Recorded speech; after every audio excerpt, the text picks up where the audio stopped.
Now, look, this is hilarious. The Australian Electoral Commission will carry out a partial recount in the Melbourne seat of Goldstein after a request from independent Zoe Daniel. I mean, look, to me, she just sounds like a sore loser, especially given her premature celebrations after the election. Have a look.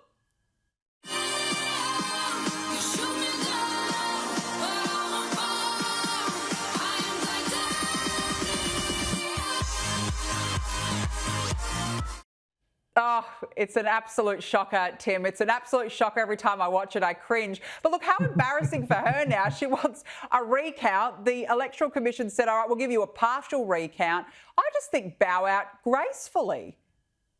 Well, as a few people have pointed out online, Zoe was very much against Donald Trump, trying to claim victory in 2020 when the vote didn't go his way. I think one of her lines was along the lines of, take your loss, take it on the chin, move on.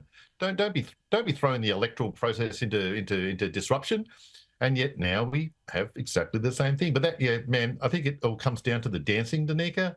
And I'm not one to profess any great expertise in that area, but I think even I wouldn't try some steps, which I think she was risking whiplash at some point. Those neck movements were, I don't think they were a healthy way to go on the dance floor.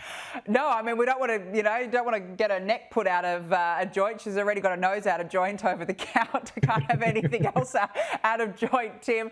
Now, look, I want to return to, I spoke about this earlier, this awful incident over in Liverpool in the UK where 50 people have been injured, including children, after a car rammed into crowds.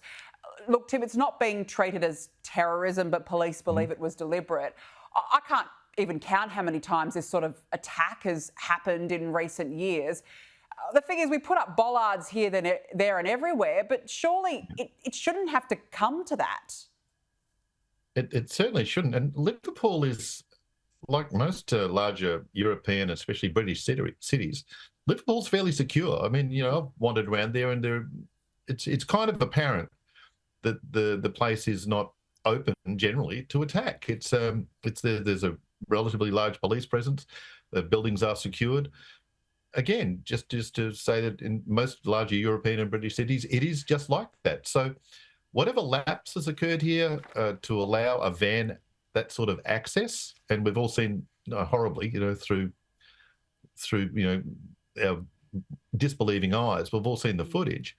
And just the fact that it got so close, even without any kind of a horrific conclusion, just that it got close enough is damning in some regard. But how to fix it?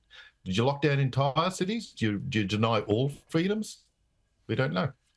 Well, that's the thing. I mean, and if it's not terrorism, we can't just say, oh, it was mental health. I mean, that's not an excuse. And you can't lock down entire cities. You can't border us up with bollards here, there and everywhere. I mean, look, I don't know what the answer is, but certainly there's been a number of attacks like this in recent years, that's for sure.